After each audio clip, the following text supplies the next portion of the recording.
Thank you. I'm very happy to be here today. And thank you, Anthony, for that introduction. I did start out on a school board. I had no intention of doing any of this. And most electeds will tell you, don't get on a school board because they're long meetings, they're contentious, it's late, and you have angry teachers and parents and community members and students, and they're terrible. But hands down, one of the most rewarding things I have ever done.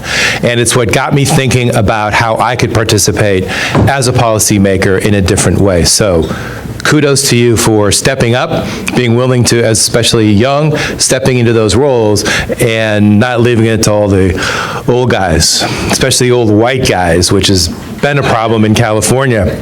So I'm here to talk a little bit about the Green New Deal and give you kind of my perspective on it and lead into some politics. Rusty had to leave, so some of this stuff I'm going to talk about the party, which means I'm going to have to call him and tell him. I was hoping he could listen to this and then get mad at me, which is fine, and then we'll follow up.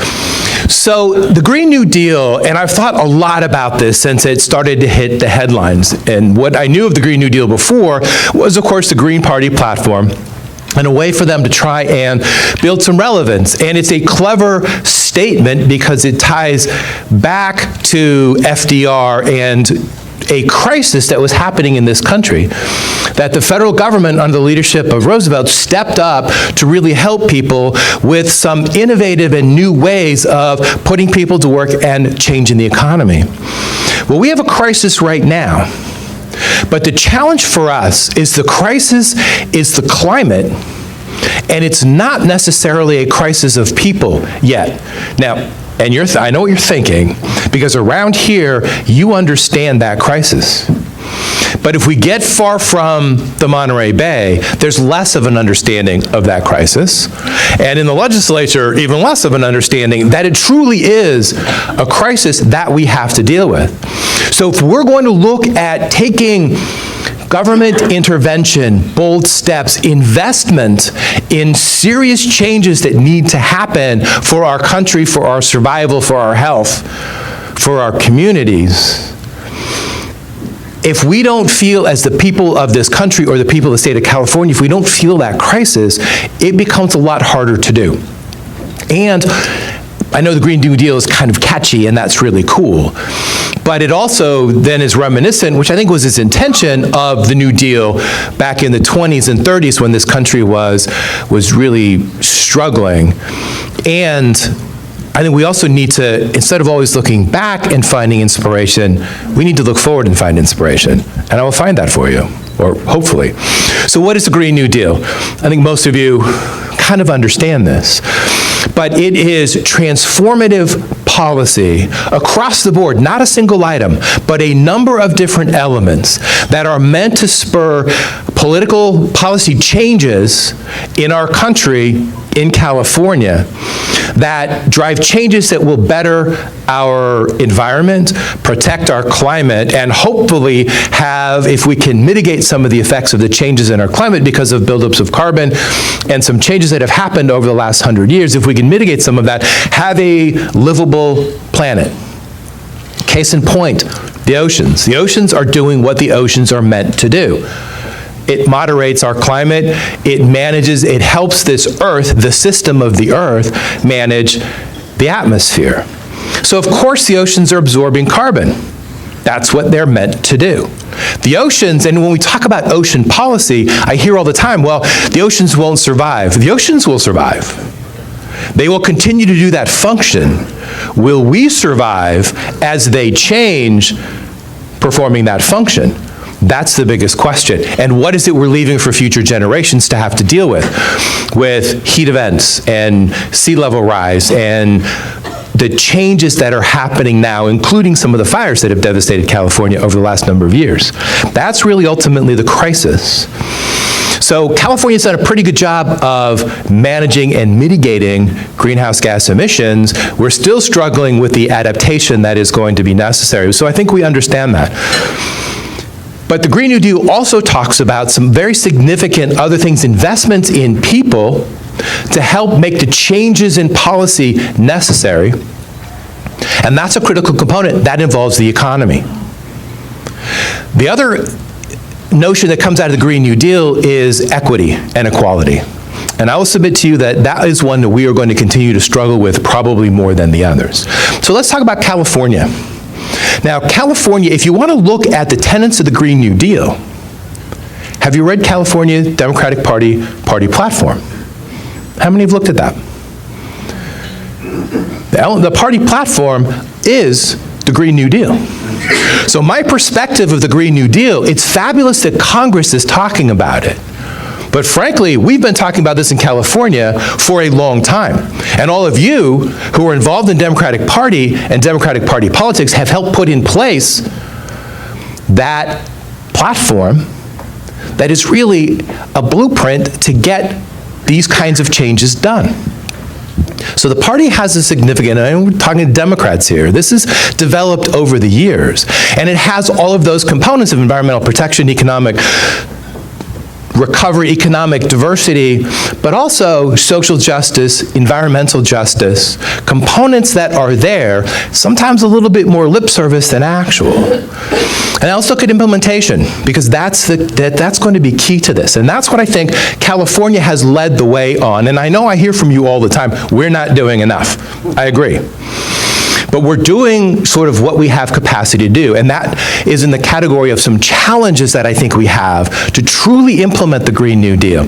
Because if we have a party platform, and look at what California's done over the last number of years, we have put some far-ranging policies in place to mitigate greenhouse gas emissions, to take responsibility as a state for showing the world how we manage our climate in a much better way.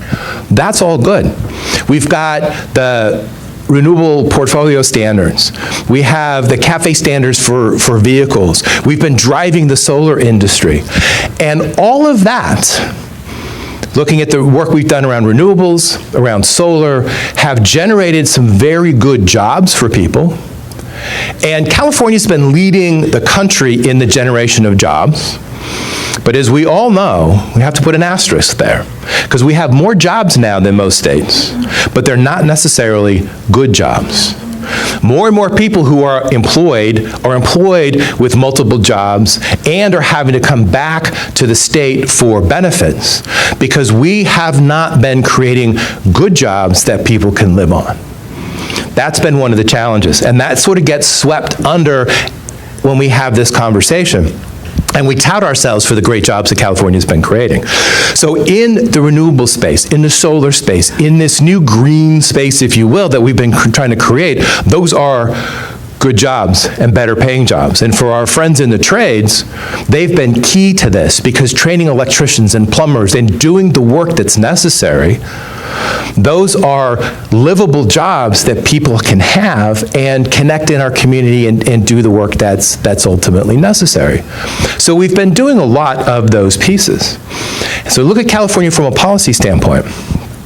But what are some of the challenges? We put in a cap and trade program a couple of years ago under Jerry Brown's leadership that takes money from polluters, emitters, putting greenhouse gases into our atmosphere, collects that money as a bit of a tax, and is supposed to reinvest that money in the reduction of greenhouse gases. But politics come into play. And what happens? If you look at it, we have given a lot of allowances to the polluters for free. Then we have a lot of allowances that they can pay and continue to pollute. That costs them a little bit, and then the tax comes in. And unfortunately, a lot of the money that we collect under the greenhouse gas reduction programs goes right back to those industries, whether it's dairy digesters, or the oil companies, or those who are spewing diesel and other particulate matter into some of our most vulnerable communities. That was a deal that had to get done to get 54 votes in the Assembly, and to get a super majority, because these are all 2/3 votes, in the Senate. So we kind of, under the politics, we had a pretty good framework. Having done that framework, however, will keep us away from ever having a carbon tax, because most people say, well, we've solved that problem with the with the GGRF funds, with the cap and trade. But we haven't really, because we still have a structure that allows polluters to continue to pollute. And then they get to collect some of those proceeds back to get assistance, and that's money that is not going to the communities that are being hurt the worst. I will also tell you, and this is why I'm a little critical of that, and then we did SB 1, not the one that just got vetoed, but the one a couple of years ago that was the transportation tax, which was a great thing for California, because this is, again, California putting money on the table to put people back to work, to fix our infrastructure, and do a lot of very good things. Some of it's being diverted now to places that I know a lot of us are not happy with, but even still, it's ongoing money and it's for local money. But I will tell you that in the negotiations for both cap and trade and that SB 1, the transportation tax, the environmental justice community was at the table, which was a good thing. But everything they asked for, in the end, was taken out. Was taken out. So they were at the table to be at the table. But were those who were negotiating listening to that community? I submit to you, no. So we have a problem with wanting to bring in underserved communities, representatives of the communities who are being most impacted by the bad air, by a lot of the decisions that have happened over the last number of years. Our air here is clean, but if you go around the ports in LA and Long Beach and San Diego and Oakland, the communities who have to live around there because that's all they can afford, they're struggling with housing costs and they're struggling with very bad air. We had a companion bill along with the cap and trade bill that was trying to deal with particulate matter, criteria pollutants. That was watered down so much that it will have some effect, but not great effect, because again of the politics. This is where the party comes in. This is where I want your help. Because when you all talk to me and you say, we need to get something done, I say, yeah, sure, and I agree. How can we help? Well, and I will often tell you, I need your help with some of my colleagues out there. When we've just gone through an endorsement process, and thank you all for endorsing John, because I'm looking forward to him coming out there. But I will tell you, as an incumbent, in order for me to file for the party, I checked a box, and the box said, have you read the party platform? Sure, I'll check that box. I've actually read the party platform. I'm not sure everybody has. Does it say that I agree with the party platform? No. Does it say I will help implement the party platform? No. It says I have read the party platform. Now I am eligible to be a Democratic Party endorsed candidate. I am struggling with that just a little bit. This conversation I want to have with Rusty, and this is where I want your help. Because we're gauged by any number of sort of criteria that are out there. The Chambers does it really well. The Sierra Club, the California League of Conservation Voters, a lot of people put forward these scorecards, but the party doesn't. And I would expect, I would hope, that the party would be willing to rank us with how well we are actually voting on policy that promotes the Democratic Party's platform.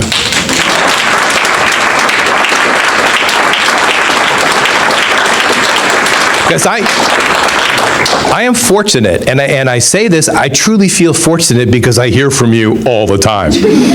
A lot of my colleagues do not hear from their constituents all the time.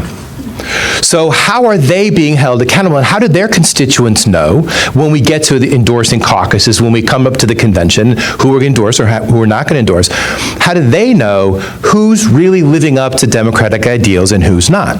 Now, the Democratic Party is a big tent. There was a joke made earlier, which is great and still true, about how organized or disorganized the Democratic Party is. There's real value in that. The big tent, all the ideas. We, from a policy standpoint, we are better when we make policy with all the ideas on the table than not, which is one of the reasons I work with Republicans quite a bit, because their perspectives, even though we differ on sort of where we're coming from, we can often end up with better policy, taking those perspectives into account. So that's good. But we have a lot of Democrats, too, who are Democrats because they know that's how you get elected. And I think we want to bring in as many people who want to come over to us into the party as absolutely possible. That's not what I'm talking about. But to become a Democrat for expediency's sake, rather than believing in the party platform and being held accountable to that, is a different matter. And that is one of the reasons that Rusty mentioned, I think, the rent cap bill. That bill was getting watered down to a point where the author, who's a good friend of mine, was starting to worry a little bit about it.